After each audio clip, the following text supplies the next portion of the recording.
Alright everyone, main event time. What we got is our current hero from the streets, the king of the Hamptons, and the classiest knuckle-dragger you will ever see, Mr. Troglodyte III, who will be going up against the reigning champion of the greatest promotion you will ever come across, Golden Sierra's Championship. A champion who has held the title for 17 consecutive days, the self-proclaimed Queen of Akron, Patrick Smithy LaChance.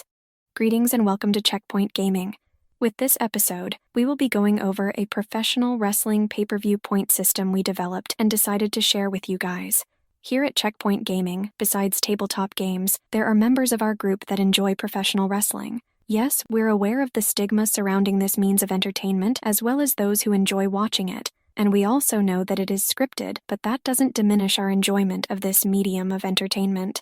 Because of this enjoyment of professional wrestling, it led us to develop a point system as a means of further enhancing our enjoyment of it. And though this point system was primarily developed for pay-per-views, that shouldn't prevent its use for regular TV programming and live events for those who wish to use it in that capacity. As some of the details in the point system imply, we did pick a side during the Monday Night Wars, which was a rating war between World Wrestling Entertainment, known as World Wrestling Federation at the time, and World Championship Wrestling through their given flagship programs of Monday Night Raw and Monday Nitro, respectively. And though we're glad that our horse won in the end, we do feel that commercial competition is a good thing in the marketplace because it forces those partaking in said competition to produce better products at better prices for the customers, and we feel like that occurred during this given time in professional wrestling. Even though the point system we developed is centered upon the WWE, we feel like it can be adapted to other promotions as well, though some tweaks and modifications might be needed in order to account for different matches found in these differing promotions. So with that said, feel free to adapt what we present here to better accommodate said promotions. And if you are willing to share that information with us, we would love to see it. We're also interested in seeing if this system can be adapted to MMA pay-per-views. With this episode, we're going to go over the rules followed by presenting the points for each match type. And if you're interested in obtaining a copy of this points and rule sheet, go over to our Patreon account where we'll be making it available at the $5 tier. Shameless promotion, we know, but this is one of those situations where we feel like it's worth putting behind a paywall. Although this is an unofficial rule, this system will need to have a scorekeeper, points tracker, bookie, or other such individual who is to not only determine the point value for any given match, but to also record every person's prediction, followed by recording the score for each participant at the end of each match. It will also be this person's responsibility to keep track of any streaks the participants might enter into. First, let's take a look at how this point system works. The scorekeeper is to determine if the basic or additional basic match type is to be used as the basis for the match at hand. With the basic match type, it consists of either a singles match or a tag team match. With the additional basic match type, it consists of a match that sees 3 or more wrestlers participating in the given match. Once the basic match type has been determined, any additional match and/or championship bonuses are to be added to the score value in order to determine what the point value is going to be for the match at hand. So the basic equation looks like this: basic plus additional plus match specialty plus championship, if applicable, and you got the match value. And at the end of the pay-per-view, tally up all of the points that a participant has earned over the course of the card in order to determine who the winner is, with the participant with the most amount of points being deemed the winner. Second, we have the number of predictions a participant is able to make during any given match, which will vary depending upon the match type at hand. This is due to the specialty matches that can appear on the card that will allow the participants to make a prediction for multiple participants. The Royal Rumble is a prime example of this, but with that said, the following rules will hold true in almost all cases that the participants will encounter during the pay-per-view. With a singles match, tag team match, or any other match type that will only see a single participant or team win, the participants can only pick one wrestler or team as their prediction for winning the match. If the participant predicts the outcome correctly, they are to gain the associated points for the match due to predicting the outcome correctly. But if the participant doesn't predict the outcome correctly, then they are to receive no points unless they have made a special prediction during the course of the match. Third, we have the prediction rules for that of the Royal Rumble, which is an original concept of the WWE, and it has become a classic over the years with the winner of said match obtaining a prestigious reward because of it: the opportunity to participate in the main event at WrestleMania for the World Championship title. For us, we see WrestleMania as the crown jewel for the WWE, which is a combination of New Year's and an annual championship for a sporting event such as Major League Baseball or the National Football League. Again, we know that pro wrestling is scripted, but this comparison to professional sports is the best comparison that we can come up with at the time being.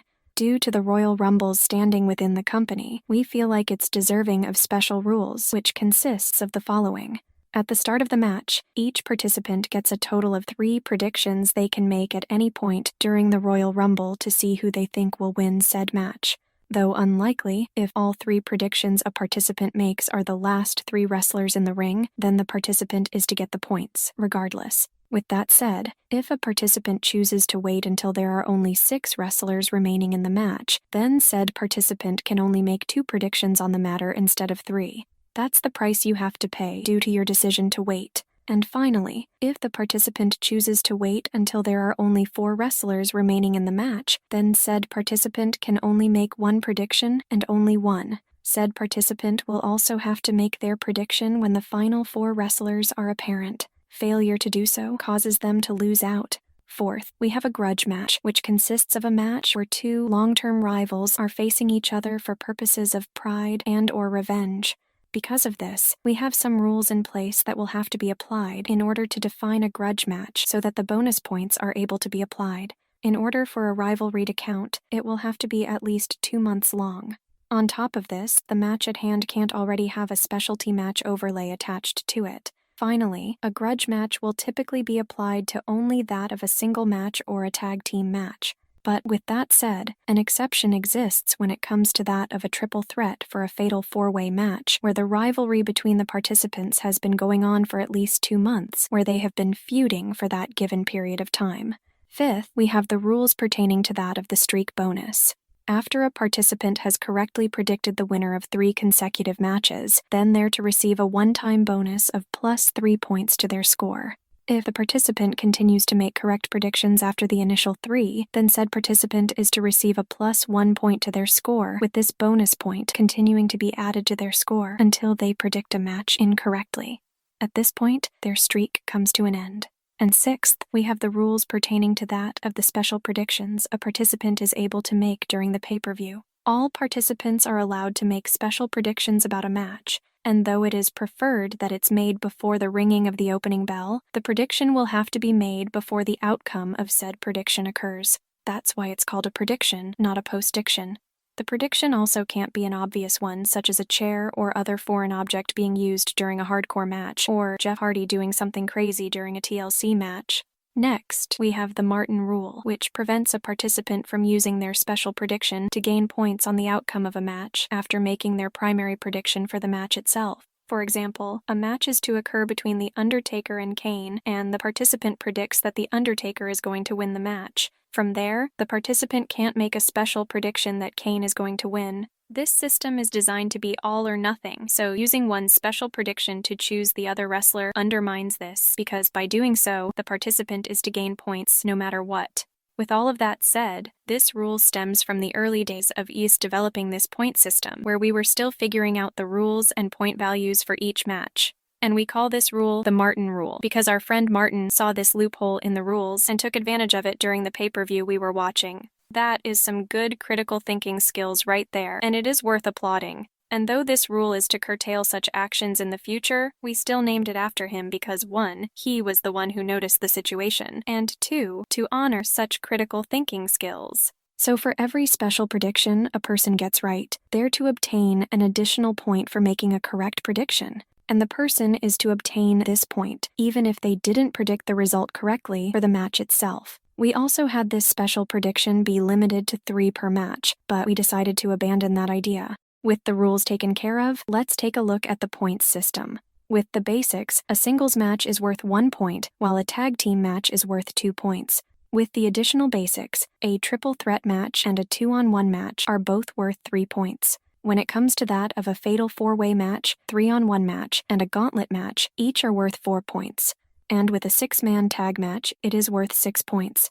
With the basics and additional basics taken care of, let's take a look at the points for the different championships found within the WWE, which are to be added to the basic or additional basic points. With the World Heavyweight and WWE Championships, they are worth 8 points. With the Intercontinental and United States Championships, they are worth 6 points each. When it comes to that of the Tag Team Championship, it is worth 5 points. And with that of the Women's or Divas Championship, it is worth 4 points. With all of that taken care of, let's take a look at the specialty matches that are to be added atop of what has already been covered. When it comes to that of the Hell in a Cell, Elimination Chamber, and the 3 stages of Hell matches, each one is worth 10 points. With a Buried Alive match, it is worth 9 points. With a Tables, Ladders, and Chairs match, an Iron Man match, and a Last Man Standing match, each are worth 8 points. With a 6-pack challenge match, it is worth 7 points. In a Steel Cage match, Hardcore match, Stretcher match, and an Ambulance match, they are worth 6 points each.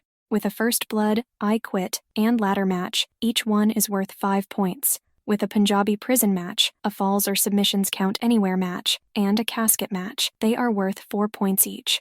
With a Tables match, 2 out of 3 Falls match, and a Submissions match, each match is worth 3 points. With a Strap match, a Lumberjack Jill match, Item on a Pole match, and Elimination Style match, each match type is worth 2 points. And in a Grudge match, it is worth 1 point.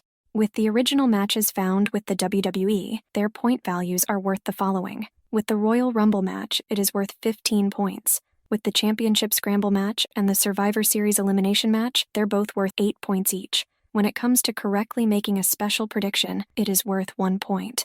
And with the Streak bonus after predicting 3 matches correctly, the participant is to gain 3 points with every correct selection, after that awarding said participant 1 additional point. So with that said, that is what you need to know about how to go about using our wrestling pay-per-view point system. If you liked this episode, feel free to give it a like. And if you want to stay up to date on any future episodes we upload, go ahead and subscribe. You can also support us on Patreon for as little as $1 a month at patreon.com/checkpointgaming. See you in the next episode, and happy gaming.